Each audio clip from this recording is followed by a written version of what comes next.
Bonsoir Françoise Closet. Est-ce que vous pouvez vous présenter, s'il vous plaît? Oui, donc, mais je suis professeur d'histoire-géographie. J'étais professeur d'histoire et géographie dans le secondaire. Je suis à la retraite maintenant.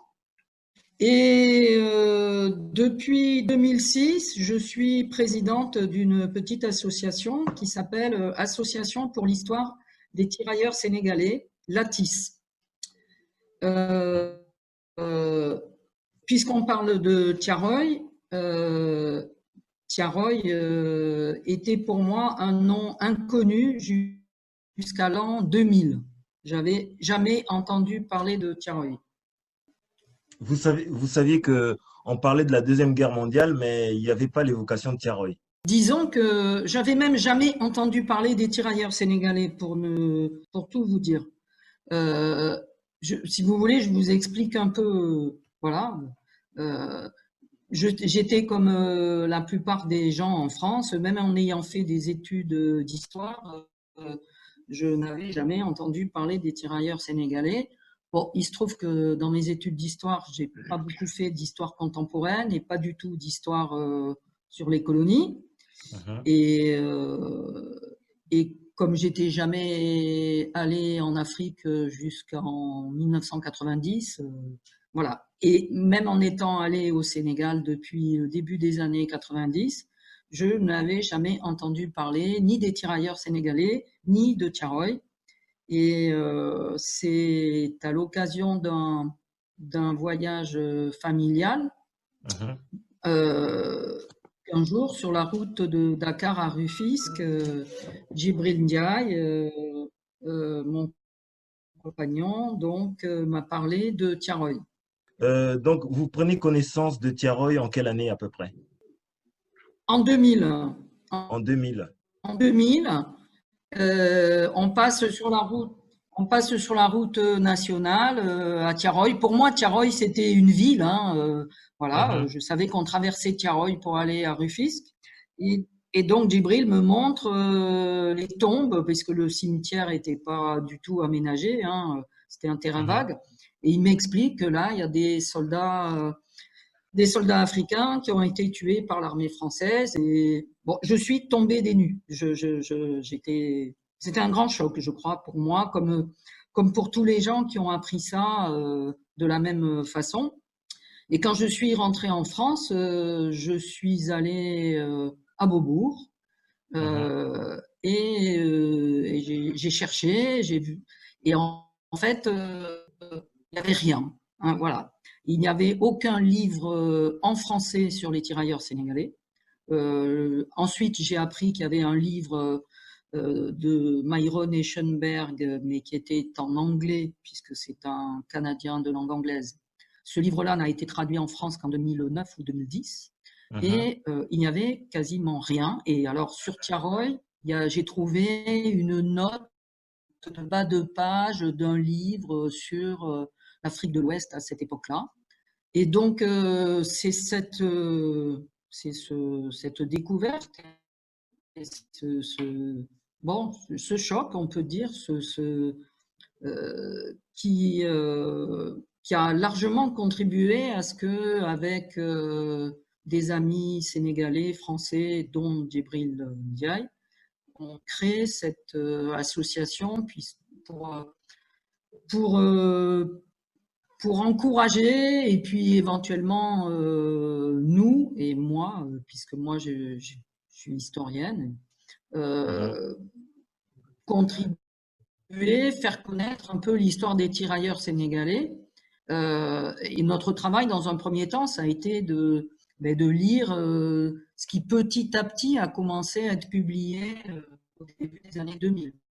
Très peu de choses D'accord. à cette époque. Ben, Il n'y avait pas justement, un je voulais en travail sur venir les parce que archives. si vous êtes invité aujourd'hui aussi, c'est parce que dans toute la chaîne des personnes qui luttent pour la vérité historique, pour l'exhumation des corps des fosses communes de Tiaroy, il y a certaines personnes qui le font de différentes manières. Il y a des artistes. Vous parliez tout à l'heure des pièces des théâtres qui ont eu lieu. D'ailleurs, on verra aussi un extrait de la pièce Mon général de Marcel Zang, qui déjà, il y a quelques années, avait abordé ce sujet-là. Mais je veux dire, vous-même aussi avez contribué à travers euh, un cahier pour une histoire du massacre de Tiaroy. Est-ce que vous pouvez nous en dire un peu plus? Alors, je commencerai par dire comment on peut le lire. On Mhm, peut le trouver sur un site qui s'appelle HAL en majuscule archive ouverte. mhm, Et dans le petit icône de la recherche, il faut taper cahier Tiaroy ou même Tiaroy. Et on a accès comme ça au texte qui fait à peu près 40 pages et qui est voilà qui est d'accès libre à tous. Voilà. Alors pourquoi moi j'ai voulu écrire ce cahier? Ben, comme on l'a dit au début, c'est parce que dans ma vie professionnelle, pendant 40 et quelques années, j'ai été professeur du secondaire mhm, et que ça me semble tout important de fournir et aux élèves et aux étudiants et aux professeurs des outils de connaissances de bonne qualité. Bon, dans le corps professoral, il y a 15 ans, tirailleurs sénégalais, on ne savait pas, personne ne savait. mhm, Moi, j'étais un zombie hein, parmi mes collègues. Euh, et donc, j'avais aussi et j'ai toujours des relations avec des étudiants sénégalais qui sont en France ou d'autres étudiants africains. J'ai été invité dans le cadre du travail de l'association une fois à la Sorbonne par des mhm, étudiants de la Sorbonne qui faisaient un récapitulatif de l'œuvre de Saint-Ben Ousmane. Donc, il m'a semblé que c'était important de faire une sorte de synthèse d'accès grand public et gratuit mhm, euh, pour que les gens qui ne qui n'avaient pas par internet les synthèses parce que longtemps entre 2010 et récemment Armel a publié des synthèses qu'elle mettait accessibles sur internet qui mhm, n'avaient pas accès à ça, ou qui n'avaient pas lu son livre, ou qui n'avaient pas lu la thèse de Martin Moore quand elle a été publiée, ou qui lisaient pas des livres qui sont, même si tout le monde peut les acheter, mais qui sont chers, qui sont pas faciles à lire, qui sont lourds, mhm, enfin lourds au sens du temps qu'il faut y consacrer. Donc, il m'a semblé que c'était important de faire un travail de prof voilà, mhm. de prof du secondaire, Un disons, travail un pédagogique outil en de faisant une synthèse. synthèse. Et comme Ouais. moi, voilà. Et, compte tenu de tout ce qui s'est passé cette année, là, les débats sur vérité et sur les débats concernant la vérité et la rigueur du travail historique sur Tiaroy, euh, euh, je pense que euh, il faut être ferme sur le fait que Mhm, faire de la vulgarisation ou du travail pédagogique c'est plus joli comme mot, euh, n'exclut pas la rigueur. Moi, quand j'étais prof de secondaire, si un élève dans un devoir, ben, je sais pas, malmenait les faits, bon, parfois c'était involontaire, mais je marquais que c'était une erreur. Et moi, en tant que prof, j'ai toujours eu pour souci de montrer qu'il fallait clairement établir les faits. Après, avoir une opinion sur les faits, c'est une autre chose, mais on mhm, ne peut pas faire l'économie. Et quand on traite d'un sujet, on ne peut pas non plus, surtout si on se prétend spécialiste, euh, faire l'économie de l'état des travaux sur la question. En préhistoire, par exemple, on n'imagine pas quelqu'un allant se répandre dans la presse et sur les ondes et qui fait fi des travaux de ses collègues qui ont mis à jour, je ne sais pas, tel ou tel vestige. Et donc, sur mhm. l'histoire contemporaine et sur l'histoire des tirailleurs sénégalais, les mêmes règles valent. Donc, pédagogie, c'est pas incompatible avec sérieux, rigueur et souci de vérité. Et Et donc, moi, c'est ce que j'avais vous lu tout reprochez. ce qui s'était Est-ce que c'est écrit. ce que vous reprochez aussi dans le documentaire qui a été diffusé le 6 octobre sur France Oui, 2? Est-ce oui. il a manqué quelques éléments vrais de l'histoire? Il a manqué un peu de pédagogie dans ce document? Ben, la pédagogie, il y en avait peut-être, mais ça ne peut pas se faire au prix d'une certaine désinvolture avec l'état réel des connaissances. On ne peut pas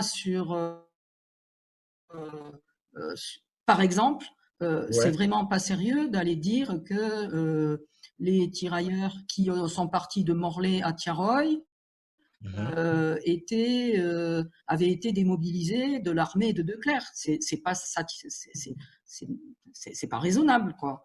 Mhm. Non, C'est mais une c'est grosse absurde, erreur c'est clair. historique. Mhm. Et pourquoi voilà. De même que sur les événements à Tiaroy, c'est pas très sérieux d'aller prétendre que le général Gagnon a été séquestré. Non, il n'a pas été séquestré, il était dans sa voiture et la voiture a dû attendre plusieurs minutes avant de sortir du camp. C'est pas la même chose. Mais Bon, quel est selon vous, etc. Il y a un autre point plus. ouais, Oui. je voulais dire, quel est selon vous, parce que ces personnes qui ont produit le film, il y a un certain nombre d'historiens qui sont remerciés quand même dans ce gros document qui a été apprécié par beaucoup, hein, il y a une grande audience. Quelle est la raison qui a poussé ces personnes à faire le choix de ne pas dire certaines choses qu'ils connaissent, puisqu'ils sont ils travaillent autour de ces questions décoloniales? Euh, je suis pas. Euh, bon, d'abord, je peux pas parler à leur place. Je vais pas non plus faire leur procès là de façon expéditive. Disons que euh, premièrement, ils connaissent pas forcément si bien. Voilà. Je suis pas sûre que ils se soient complètement donné la peine d'aller lire en détail le dernier chapitre, par exemple, du livre d'Armel Mabon, ou d'aller lire ce qu'a écrit Abdoul que les historiens français ignorent royalement. Abdoul, c'est, on va Non, dire, mais le dites-moi, regretté Françoise Abdoul, Crozet, c'est un dites-moi, univers Françoise secret. Crozet, vous me Oui, dites que vous prenez contact avec l'histoire de Tiaroy en 2000. Vous avez participé, en tout cas, vous avez vu venir, par exemple, à Bordeaux, des grands événements, oui. ce qui s'est passé en 2013, qui était très, très utile, parce qu'on est un an avant les 70 ans de la commémoration de Tiaroy, avant le discours de François Hollande, qui va multiplier le nombre de morts en deux, en disant 70, alors que bon, on sait qu'il y a plus de 300 personnes. Mhm. Et vous-même, en fait, en un laps de temps de 20 ans, vous avez su emmagasiner un certain nombre d'informations pour pouvoir restituer au jeune public, en fait, une histoire qui n'est pas Mhm. très connue. Et nous n'allons quand même pas croire que ces historiens, ces différentes personnes qui travaillent sur ces questions, qui sont connus comme étant des spécialistes, ont dû faire l'économie de leur temps pour ne pas lire l'ouvrage de Armel Mabon, par exemple. Ils connaissent l'histoire Euh, volontaire. ben, disons que bon, je vais répéter que je ne vais pas aller à expédier un jugement vite fait. Je vais dire, disons que ils n'ont pas les qualités de ce qu'on pourrait appeler l'histoire indépendante. Voilà. Alors, Mhm. est-ce que la marmite est trop chaude pour eux? Est-ce qu'ils veulent pas mécontenter tel ou tel? Est-ce qu'ils préfèrent euh,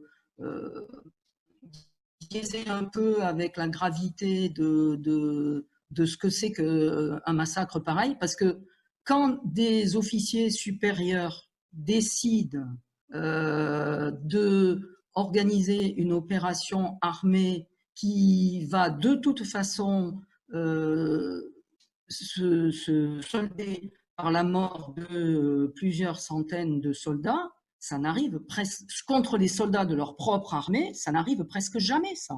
C'est pas anodin. Et deuxièmement, je pense que sur le fond, les hésitations, voilà, les hésitations, les compromissions, les acrobaties diverses et variées pour ne pas prendre assez au sérieux ces questions, c'est peut-être parce que ça oblige à réexaminer ce qu'a été la période de la libération de la France. Je Mhm, pointe à propos pas de ce documentaire, mais ben si, d'ailleurs, si, de ce documentaire, et même à propos, ce qui est dans le rapport du député, là, euh, sur l'interprétation des faits. mhm, Pourquoi Tiaroy? Il y a une façon de dire qui est de dire c'est les vichistes. C'est les vichistes de Dakar.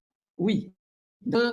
Euh, Après le changement du gouverneur général de l'AOF en 1943, qui était un vichiste acharné. Bon, le gouverneur qui a été nommé, c'est Cournari, qui était un gaulliste. Donc, mais qu'il restait beaucoup de forces dans l'administration et dans l'armée de vichistes. Donc, on peut dire que, bien sûr, le rôle des vichistes dans la décision de cette opération militaire est certain. Mais Dakar en 1944, c'est pas que des vichistes. Cournari, c'est un gaulliste, c'est un proche de De Gaulle. Bon, donc dire Tiaroy, c'est les vichistes, c'est un peu court. Et donc, à partir du moment où on dit c'est un peu court, il faut s'interroger sur qu'est-ce que nous dit Tiaroy de cette période de la libération. Et peut-être qu'une partie de mes collègues hésite un peu à examiner ça. Voilà, puisque un crime, c'est un crime. Et un crime comme celui-là, c'est très grave. Vous pouvez retrouver la publication de Françoise Crozet, Cahiers pour une histoire du massacre de Tiaroy, sur le site halarchive-ouverte.fr. Voilà, voilà. Je vais peut-être lui laisser un dernier mot de la fin. Moi, j'en aurai deux. Ouais. Le premier mot, ça serait que la reconnaissance complète du crime commis à Tiaroy et que la réhabilitation des victimes et l'exhumation des dépouilles des morts, ça reste à l'ordre du jour, c'est toujours important. Et la deuxième chose, c'est que effectivement, euh, c'est très bien qu'il y ait de plus en plus de gens qui, soit par le théâtre, soit par la BD, soit de différentes façons, Mhm. s'emparent de cette histoire. Voilà. Donc, ben, je m'en réjouis et ça m'encourage à travailler sur les fameux incidents de la période 44-46 qui sont pour le moment pas très bien connus. Voilà. Merci, merci beaucoup. À très Au bientôt. revoir.